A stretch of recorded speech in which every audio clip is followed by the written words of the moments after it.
बुद्धदेव।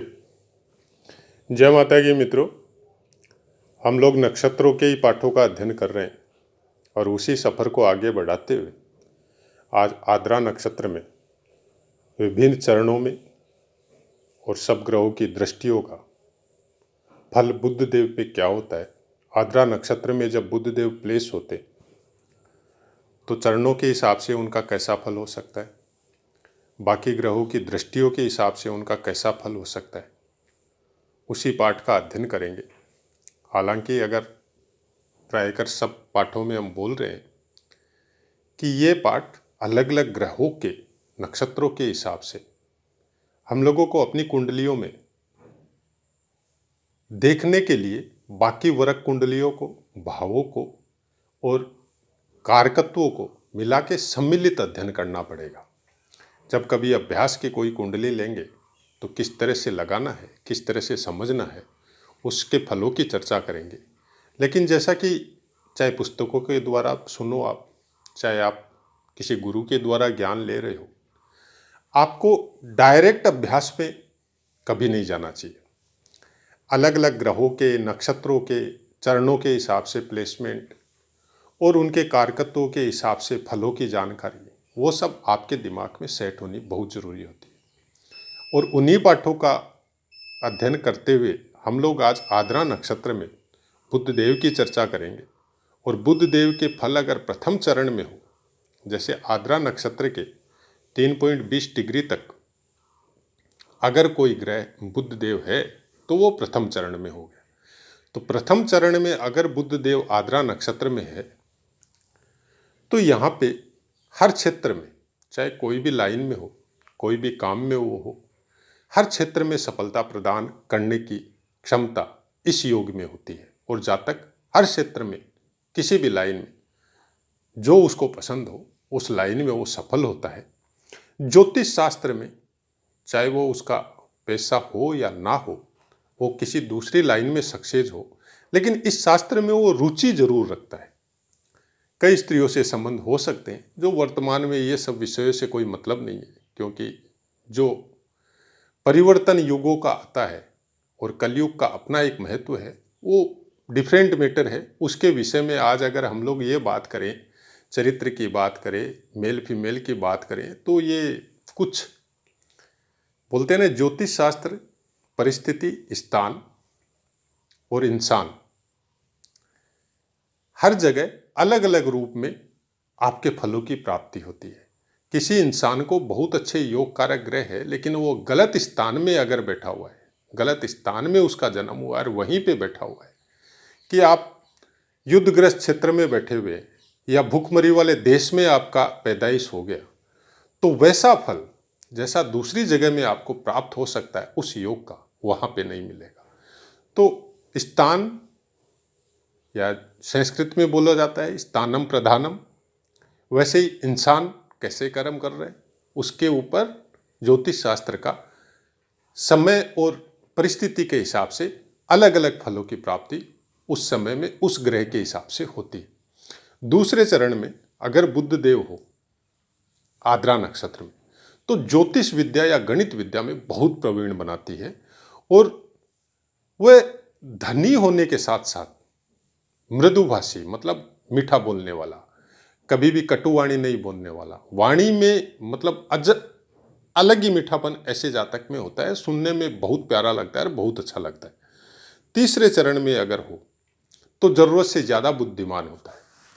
अब यहाँ पे मतलब क्या है कि हम हमेशा बोलते हैं कि ज्योतिष शास्त्र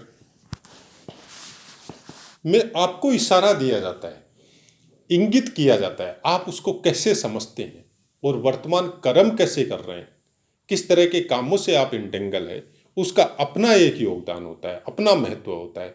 अब यहाँ पे तीसरे चरण में बता दिया गया है कि ज्योतिष जातक जिसके भी आद्रा नक्षत्र के तीसरे चरण में बुध देव हो, बहुत ज्यादा विद्वान या बुद्धिमान होता है। अब इसको आप यूज कहाँ करेंगे? यूज होता है आपके कर्म क्षेत्र में, आपकी दिनचर्या में, आपके कामों में। अब आप बुद्धिमान तो होंगे, लेकिन कोई जरूरी नहीं है कि आप अच्छे कामों से में बुद्धि लगाएं या आप बुरे कामों में बुद्धि लगाएं। जो समाज के लिए, जो देश के कानून के हिसाब से जो गलत है उसमें आप आगे बढ़ते हैं, या समाज और देश के कानून के हिसाब से जो सही है उसमें आप आगे बढ़ते हैं। आप जिस भी लाइन में आगे बढ़ेंगे उस लाइन में आपकी बुद्धि बहुत ज़्यादा फास्ट होगी, बहुत ज़्यादा ग्रो होगी।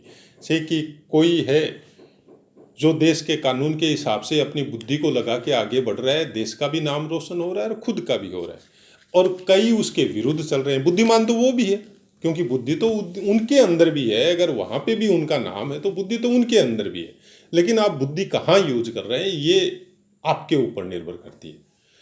चतुर्थ चरण में हो तो जीवन के सब सुख उपलब्ध होते हैं ऐसे इंसान को। बुद्ध देव वैसे भी राहु देव के मित्रत्व में ही आते हैं, मित्र ही बोला जाता है बुद्ध देव को, राहु देव का।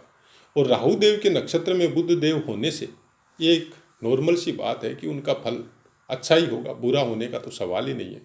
और चारों चरणों में बुद्ध देव का फल थोड़ा बहुत कमी बेशी होके 90% बुद्ध देव का फल अच्छा ही है।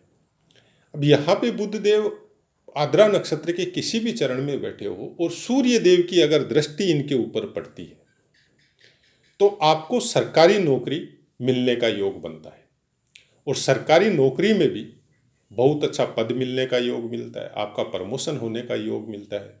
और आपके व्यवहार और कर्म या काम की वजह से आपको अपने ऊपर वाले ऑफिसर की कृपा का पात्र होंगे, वो योग भी मिलता है। आप किसी भी क्षेत्र में हो, सरकारी नौकरी हो या प्राइवेट नौकरी हो, चाहे आपके ऊपर में मालिक हो, चाहे दूसरा कोई मैनेजर या और कोई पद वाला आदमी हो, वो आपसे कुछ विशेष स्नेह करेगा और आपके ऊपर कुछ ज़रूरत से ज़्यादा विश्वास करेगा। अगर आपका जन्म आद्रा नक्षत्र में हो, आद्रा नक्षत्र में अगर आपकी कुंडली में बुद्ध देव विराजमान है और वहाँ पे उनको सूर्य देव की दृष्टि प्राप्त हो रही है, तो अगर चंद्र की दृष्टि हो तो ऐसा इंसान कुशल प्रशासक होता है। मतलब आप आईपीएस हो सकते हैं, आईएएस हो सकते हैं, मंत्री हो सकते हैं, नेता हो सकते हैं, ग्राम प्रधान हो सकते हैं, सरपंच हो सकते हैं, या उससे और भी कोई जिसको प्रशासकीय जिम्मेदारी का काम करना हो, ऐसे योगों के लिए। या आप कंपनी में कोई मैनेजर हो सकते हैं, उसके ऊपर वाली पोस्ट पे आ सकते हैं, जहाँ पे आपको बहुत से आदमियों से काम लेना हो, मैनेजमेंट करना हो, तो वैसा कुछ फल चंद्रदेव की दृष्टि होने से आपको प्राप्त हो सकता है। अगर मंगल की दृष्टि हो तो नॉर्मल फल जो जीवन यापन के लिए जो बाकी ग्रहों के होते हैं कि आप अपने सब काम को ठीक ठाक करेंगे, न ज़्यादा विशेष कोई इस जगह से आपको कुछ विशेष प्राप्ति हो सकती है, न ज़्यादा कोई विशेष आपको नुकसान हो सकता है। अगर गुरु की दृष्टि हो तो बुद्धिमान के साथ साथ धनी होता है, मतलब धन की मात्रा भी ज़्यादा रहेगी और बुद्धि की भी मात्रा बहुत अच्छी रहेगी। अगर शुक्र देव की दृष्टि हो तो जब तक रसायन शास्त्र, रसायन से संबंधित चाहे आपकी कोई रिसर्च हो, चाहे वेद वगैरह हो जो रसायन से संबंधित काम करने वाले, चाहे फार्मासिस्ट वगैरह या कोई डॉक्टर वगैरह जो रसायन वगैरह में कुछ विशेष उनके पास डिप्लोमा हो, तो वैसा कुछ चीज़ शुक्र देव की दृष्टि होने से आपके ऊपर, आपके साथ या आपके फलों की उस टाइप की आपकी प्राप्ति हो सकती है। लेकिन परिवार से कुछ दूरी या मनमुटाव या स्त्री से कोई मनमुटाव या वाद विवाद, वो सब आपका जीवन में नॉर्मली चलता रहेगा। तो रसायन विज्ञान से संबंधित अगर ये फल है होते हैं शुक्र देव के और बहुत ज़्यादा योग कारक हो तो होना निश्चित है, तो जाहिर सी बात है कि रसायन शास्त्री या साइंटिस्ट या डॉक्टर, उनको समय कम मिलने की वजह से वो सब विवाद परिवार में थोड़े बहुत चलते ही रहेंगे। लेकिन मोस्ट प्रोबली जब परिवार को भी पता चलेगा कि ये केवल अपना हित नहीं देख रहे हैं, ये समाज का, देश का, सबका हित देख रहे हैं, तो फिर वो धीरे धीरे एक एज ओवर है 40-45 साल बाद में वो आपको समझेंगे भी और आपका सम्मान भी करेंगे। अगर शनि देव की दृष्टि तो बहुत शुभ फल मिलता है। आदमी मन से बड़ा उदार होता है, लोगों का हेल्प करने वाला होता है, सबके भले के काम करने वाला होता है। मन से और तन से और धन से जैसी जिनकी भी हैसियत होती है उसी हिसाब से वो सबका हेल्प करता है, सबके विषय में अच्छा सोचता है। और अगर कुछ भी नहीं है, मन नहीं है, आपका धन नहीं है और शारीरिक स्वास्थ्य ऐसा नहीं है भला करने का, तो वो फिर मन से प्रभु की भक्ति में भी जरूर यही अरदास करता है कि सबका भला हो प्रभु। जैसा कि हम लोगों को संस्कार में दिया जाता है कि कोई भी प्रार्थना में हम लोग बोलते हैं विश्व का कल्याण हो, सबका भला हो, तो वैसा कुछ इंसान मन से होता है, ऐसा इंसान। और बहुत सी सहायता उनको अचानक मिलती है। मतलब कोई तकलीफ आ गई, कोई धन संपत्ति हो या कोई शारीरिक स्वास्थ्य से संबंधित हो, तो उनको अचानक से सहायता मिलती है और उस तकलीफ से ऐसे इंसान निकल जाते हैं बिना कोई ज़्यादा कष्ट पाए। बहुत जल्दी ऐसे इंसान, जैसे आज आपकी तबीयत खराब हो गई, शरीर बहुत खराब है और पता चला कहाँ से कोई चीज़ कैसे आपको क्या प्राप्त हुई आपको पता भी नहीं चला, और सुबह उठते हैं तो आप अचानक एकदम भले चंगे हैं, ठीक है। ऐसा कुछ मतलब कुछ दैवीय शक्तियाँ या कुछ दिव्य शक्तियाँ ऐसे इंसानों की हमेशा हेल्प करती है, क्योंकि आद्रा नक्षत्र अपने आप में बहुत ही पावरफुल नक्षत्र है और शनि देव की दृष्टि खासकर कुछ विशेष इफेक्ट रखती है। तो चलिए, आद्रा नक्षत्र में हम लोगों ने बुद्ध देव का अध्ययन कर लिया। पाठ से संबंधित कोई भी बात हो आप कमेंट कीजिए, 100% आपको आंसर मिलेगा। अब अपनी वाणी को विराम देते हुए और माँ भगवती से आप सबके अच्छे स्वास्थ्य और आपके मान सम्मान की प्रार्थना करते हुए आप सबसे आज्ञा लेते हैं। जय माता।